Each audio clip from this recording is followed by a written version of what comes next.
Welcome back, ladies and gentlemen, to the Anything OU podcast. We have a really special guest for you guys today. Really fun interview with Mr. Track Star Richard on the University of Oklahoma track team.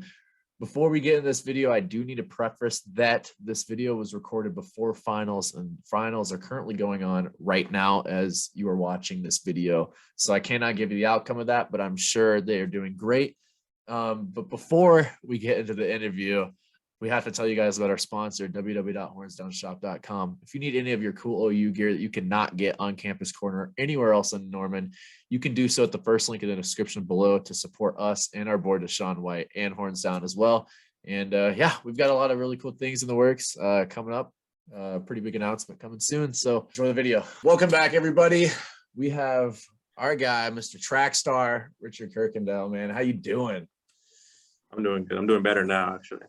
There you go. Yeah. Before we started recording, Richard just got out of practice, so he was telling us about how tired he was. It's hot outside. Stay it's outside. Hot. It's hot. Hey, well, so we'll go ahead and get this started, man. The first question that I have for you personally is, tell me about your life a little bit. You know, as far in depth as you want to go into it. You know, your family and just you as a person. So it all started. It started with my sister in sports. I didn't really care for sports. I played football, like the little leagues and all that stuff. But I thought I was gonna get better in football, and that's gonna be was gonna blow up off of. And my sister ended up doing really good in track, and like going to high school, she did good in track, and like back-to-back state and all of this stuff. So my mom decided, you know, if she could do it, you can do it. So she put me in track, and it was history from there. I ended up choosing track over football, and I stopped playing football my junior year of high school. I think I had like one scrimmage. I was like, nah, this ain't for me. And I went to track, and then went to state, and then I've been taking track seriously ever since. Yeah. Well, hey, I mean, I'd say that it's working out for you pretty well. And just to give Student Nation a quick rundown, if you did not know, this kid, it is working out for him for track, and I'll tell you why. So for outdoor, he clocked a PR of 45.25 in men's 400-meter dash to take second at the Big 12 champ. Indoor, he broke the program record in the 300 meters and placed first with a 33.86 at the K-State winter invite, and he is a program record holder of the 300 meter. So I'd say that it's working out for you, man. Yeah, I don't know where that puts me at now in our school rankings. I think I'm like number 4, number 3 all time OU 400 runner. So really, yeah. Wow, that's impressive. That's awesome, dude. Yeah, and I just from transferring from my old school to coming here, like I really shot up. Like my PR was 46.3. I thought when I went and looked around, I thought I saw you running in the 46s. That's why when I saw this time of 45.25, I was like, dang, like he's putting in work. Like, yeah, no, it's the coach, man. It's his plan, bro. I just follow what he says to do, and it's showing. So I'm just gonna keep doing that. So sure. On that same vein, like you obviously transferred in. So tell us about, you know, your journey, how you landed at OU, why you chose OU. My previous school was a good school, but I feel like it was more for like books, like being smarter, and if you wanted a good education, basically. It wasn't so much a sports school, but it wasn't so much a sports school. So I ended up doing really well there. Honestly, they helped me. I also dropped my time from high school, and you know, I just I honestly feel like I outgrew the program. Like it was, yeah, I think I outgrew the program. I just need to be in an environment where I could like further my my speed and my talents. And I decided to take a shot and hop in the portal, and you picked me up within an hour. So wow. Yeah, and they hit me up on Twitter actually. But we got Twitter again. Yeah, right, perfect timing. So they hit me up on Twitter, and like, and since they were the first school, they was like automatically like that was like a goal, because like I don't know. I just felt like whoever believed in me first, honestly, because I went out to the schools because like obviously OU wasn't in my I was trying to stay home, like in Texas. That's where I'm from. And I was like, you know what, this is a sign. You know, it's not where I wanted to go because obviously I didn't know anything about OU, but you know, I'm gonna take it. So Yeah. Well, and I mean, like entering the transfer portal, it's a nerve-wracking thing because like you're taking a bet on yourself, you know, and it could go great. You can land at OU, or it could not go your way. So it's like, you know, wanting to go work for that person and run for that person that believed in you first. Like that's a good mentality to have. And that leads me to another question as far as your mentality. We asked us the similar question to Paul when we had him on a couple of months ago. And I mentioned to him that I ran track in high school, got recruited a little bit, and ended up not going anywhere. But for me, I ran the 400 and the 200. So for me, when I was in the mile relay, because I was first leg, my mind would be going 1,000 miles an hour. And I never figured out how to calm it down.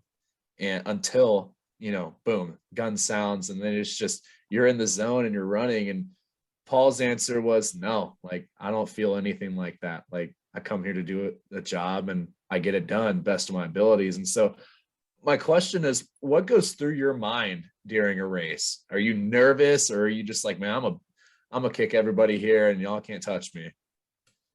So before we even get to the track, like before the day even comes up, like, because you know how we leave early and we'll get there like 2 days early, a day early. That entire day, that's when all my nerves start to go off automatically. And like, I'm running the race in my head 1,000 times over, day and night, while eating, like literally. And it's like all this stress for nothing, basically, because it's not even happening yet. So when I get to the track, it's like, all right, it's here. I run the race 1,000 times in my head. Now let's actually go run it. And then as soon as I hit the track, I just like put in myself that like, I'm the best one in this heat. Like automatically, I just say I'm the best one in this heat, and then I just use that as I use that to fuel my like keep a straight face, like to keep a calm, a cool head, and I use that to just run my races, and hopefully it works out. And I mean, I knew I gave it my all at the end, so yeah. So in that same vein, like, is there any pre-race rituals or routines that you do to try to stick to kind of keep yourself calm and kind of get yourself right? I just tell myself I'm the best. I just try to tell myself I'm the best, or that. Yeah, that's basically about it. I just try to build my own confidence. I just try to give myself a big head for that one race, and then on to the next one, and then so on and so forth. That's interesting. Yeah. Like I played college baseball, so like baseball players are notoriously superstitious. So, and I know runners can be as well. So I was curious if there was anything for you that kind of set yourself up for that. Especially since my times dropped. Like ever since my times dropped, it's like from where I was from then to now, it's like I feel like I can do anything. So like, why should I be scared if I'm right here? I'm literally right here with these. Like, it's anyone's race at this point. It's anyone's race at this point. So I don't ever stress because I know it's anyone's race. I mean, he's not gonna have his best day. I'm not gonna have my best day, but even our best days are still good days. So it's like, or even our non-best days are still our good days. So Yeah. That's awesome. Yeah, I mean, for me personally, it was like hitting a PR is the best feeling you can ever have. Like, there's nothing greater than it in any sport, and that's, you know, my opinion. One of the fun things that I wanted to ask you though is, do you have when you think about your time, you know, either collegiately or in high school of, you know, competition, do you have a story away from competition that just like, man, that was funny, or like, no, that was good for me, or like this brought me through something that like grew me as a person, kind of thing? as in like running the 400, like as in like running the 400, Just maybe yeah, percent, or yeah, just Personal just growth. personal growth kind of thing. Or just a funny story. Yeah. honestly, I think honestly the 400 itself like kind of like molded me, you know, because like my mindset is like much stronger, like, and it's more intense, and like I feel like a 400 like really made a man out of me. I'm not gonna lie. So that's what I definitely can say. Because no matter how bad you don't want to do it, like you got to get it done. And like the winning mentality, like everyone wants to win it, so you're gonna go hard, even though you're gonna say, I'm not gonna try. You end up going and trying and dying out and falling out the line. It's like, damn, everyone do this again, and you gotta get ready for practice, and you gotta get ready to do it the next week.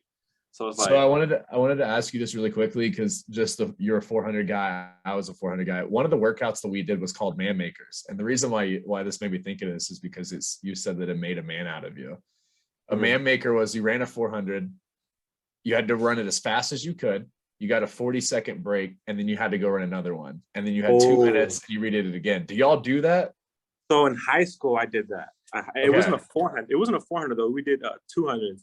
So we would do like three 200s, and like he said, on your third one, you can either run an extra 200, like you walk back, rest, and everything, and run an extra 200. So you basically 4. But he's like on your third 200, you can just do your 200. You got 10 seconds to walk back to the line to the finish line of the 2 and run an extra 100. Man, when I tell you that lactic acid was ridiculous, it was like I was running in slow motion. That was the longest 100 of my life I have ever ran in my entire life. And it's funny because like we would always still choose to do the extra 100 instead of another 200 because it hurt, but as soon as you finish, like you have to lay down on the grass and just be in pain and just sit there. Wow. So before we started recording, you mentioned, the difference in the coaching here. So what's some of the differences in like the coaching and you as a runner, like now that you're at Oklahoma, that's made you better? They're definitely more consistent. They're more consistent than my old school was. And it's only because, like I said, my old school, it wasn't built around sports. It was built about doing your work and getting your degrees. And this one is both, but they take the sports side just as serious as the learning side. So, every day I'm waking up, coming in 6:45 in the morning, lifting weights Monday through Friday. That's just what it is. I think it's the weights, because I wasn't in weights. I was in weights in my old school, but I was probably hitting the weight room like twice a week, and that was it. And sometimes not even that. Sometimes like once a week. So you mentioned, like taking school more seriously, just taking everything more seriously. And I was wondering, what advice would you give to maybe a high schooler or even a middle schooler runner that could be watching this video right now? What would be your best advice to get to the level of where you are currently? Something I wish I would have done is lift weights. And not so much like I'm in football, I lift weights already. No, like lift fast, not heavy, stuff like that. Because I was in football, weights and everything, but when football season was over, we weren't lifting weights no more. And it was just conditioning at that for track. It was conditioning. But no, you have to lift weights during your conditioning and all. This is even get stronger in general. I honestly wish it was just lifting weights, just lift weights. Yeah, it sucks. It does suck sometimes, especially when you're mean. You're going in there scrawny as heck, and they're telling you you can barely put 225 on each side. When I was in there, it was like, it was tough. So, but it's embarrassing. But as soon as you get it down, you're like, man. As soon as I got that down, I was the fastest kid at my school that year. All because of lifting weights. It's addictive too. Once you get going, like it's addictive. Yeah, it is actually, especially when you see progress and you're doing what everybody else is doing in there also. So it's like, okay, like now it's just natural. Now you just naturally, you don't care. You just go and lift now with everybody else. It's just something to do now as a team. So I want to switch gears a little bit. So question about like, what's your major in school and what are your plans after you graduate? So my major in school is communications. I ended up switching it like twice. I wasn't sure what I wanted because I was doing business and I was like, everyone's doing business. I want to do something different and did communication. So as of what I want to do with that, I'm not really sure. I'm not really sure because right now I'm focused on trying to obviously go pro and hit these trials and do all this stuff. That's what I was trying to get at. I didn't know if you were going to try to continue running after school or if you were just going to start working, what your goals were. Yeah, I'm gonna try. So what I told myself is, if I see progress, I'm gonna continue, and if I stop seeing progress, then it's like there's no progress. Don't force it. You know what I mean? Because it's not for everybody. No matter how bad you want it to be for everybody, it's not for everybody. And that's just a whole other level that you got to be willing to sacrifice so many things just so you can go practice and eat right and you know what I mean and sleep right. So that's just a whole other animal right there. That's just something different. You got to be ready for that. So if my things are going good, I'm gonna go ahead and go pro, and if not, then I'm gonna see what I can do with my degree. Yeah, for sure. So you've been in Norman for a while, right? So you have to have favorite places that you like to go. So what would you say is your favorite place to eat in Norman? It's probably not a good place, but you know, I'm from Texas, so we don't have that there. Well, I'm from San Antonio. We don't have that in San Antonio at all. But I say Waffle House. Like I go there all the time. I go there all the time by myself. I don't go with people. There you go. Yeah, so like kind of in that same vein, we always like to ask everybody, what's your favorite food? Like a college kid, you know, what's your go-to meal? And it's always open, like 24/7. So it's like, I don't know. I don't know. I'm a breakfast person. That's why. I think that's what it is. Like I just like eggs, bacon, and hash browns. So in that breakfast vein, do you have a favorite cereal? You a cereal guy? Sometimes Fruity Pebbles or what's that guy's name? Captain Crunch. Yeah. There you go. I don't like the ones with like the colorful ones. I just like the square ones. I like the square ones by themselves, like those yellow ones. They're just more sweeter. Yeah, 100%. Yeah. So one of the questions that I wanted to ask you to kind of end it off here was end of the season, right? You're going into regionals, all that fun stuff. Where do you want to see your times end? What would be a good cap off for you for this year? Well, the goal was 45 this year, but now it's looking like it's 44. So 44 for sure. I definitely want to get that school record here. This is actually my first Big 12's conference I've ever been to. You know, I came from a small D1, so even when I was down there, I wasn't even like not like this. I wasn't nowhere near this. So yeah, to come in here and my first Big 12s and get second to 400 off top is like, I feel like that's an accomplishment in itself. The time will come behind it. Yeah, for sure. Yeah, that's what I was gonna ask. Like, because I mean, obviously, I'm not a track guy. So, like, what's the difference in driving yourself to win versus driving yourself to get a time you're after? Ooh. So I don't know, because I always wanted to just win. I was never really worried about time. But then my Coach Langford drilled in like time. So like now, when I hit the track, I don't think about beating anybody per se. I don't have a specific person to beat or just I want to win this. I just say I want to hit this time. I want to hit 44 or I want to hit 45 mid or low, and I just try not to do that. I just try to run different every time, or at least faster in some areas where I know I can pick it up on, instead of like trying to preserve or anything like that. Or yeah, I don't know. I just go out there and run, and I run and I hit that last 150 as hard as I can, and whatever happens after that. Well, and I feel like running for time and running to win, it kind of comes hand in hand, because if you're running a 45.25 or if you get down to a 44.25, you're most probably going to win, or you're going to be in that top two, you know? Yeah. So you're going to have a good chance to win. So I feel like it all comes in fruition of run that time and you'll win. Or, you know, if you don't run that time. That's what I was trying to understand is is that you're chasing the time because the time is going to what causes you to win, or is like, what's the driving factor? Is like, that's something I just can't comprehend. I don't understand. I think it's just the time. Like for me, it's just the time. I just want the time. I don't ever go anywhere to try to win it. I don't know. I just want the time. That's I just wild. want the time. That's wild to me. Because I want to hit a time I never hit before. So that's what I go on there for. I mean, everyone's won sometime in their life. You know what I mean? So it's like, I want the time now, because I'm good where I'm at. I just want the time. It's really just the time. Well, and there's a difference between winning and getting all these medals and then winning with yourself. And that time, that PR will let you win with yourself. To whereas that medal, it's, oh, cool, you know, I won this meet. Whereas, you know, so it's a little bit more self-fulfilling. I was actually like, kind of like frustrated. I don't know if I was frustrated or upset, or like, I think I was disappointed with myself when I crossed the line at the 45, because I wanted to run a 44 like everyone, like you. I was right there, you know what I mean? So because I've been dropping all season, and it's like now that I got so close to hitting a whole new like domain of a different time, it's like I was so close and I didn't hit it, and it's like now I gotta wait again next meet to do all this over again just to hit the time. When I could have already went in there going into this meet regionals confident, knowing that I'm running this time already and I'm gonna do it again.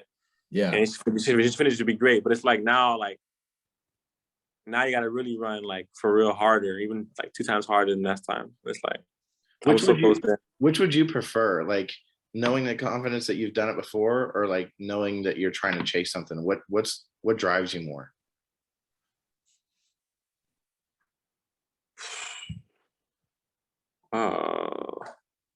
I think hitting a time I haven't hit before. So just not, I don't know, just chasing the time, really. Yeah, it's chasing the time. It's all about time. I don't know. It's just all about time. Because you can hit a good time, and everyone likes to talk their stuff. So when you hit a good time, then like no one can ever say like, oh, you haven't did this, because not many people in this world can say they hit 45 at all, ever. No, I can't. So it's like 90 people in this world can say they hit 44 at that. So it's like once you cross that threshold, it's like you're at the top. You already won. Like you already accomplished something. For the 400, the lowest that I ever got was a very high 48. So a 45 or a 44, that is mind blowing to me, because that's 40 meters faster. You would have been 40 meters ahead of me running my 48. So like that just is, and people don't realize that with track, by the way, like what time really does, is because that is the difference of a 44.25 or a 48.25. It's 40 meters, and that's a distance. Like and I never thought I'd ever be able to hit. Honestly, I never thought I was going to even hit 47. Because out of high school, I was coming out of high school hitting 48. Yeah. So it's like, where like, if you come out of high school hitting 48 and not like 46 or like, you know what I mean? These state times, it's like, can you even really do that? Like, I don't know.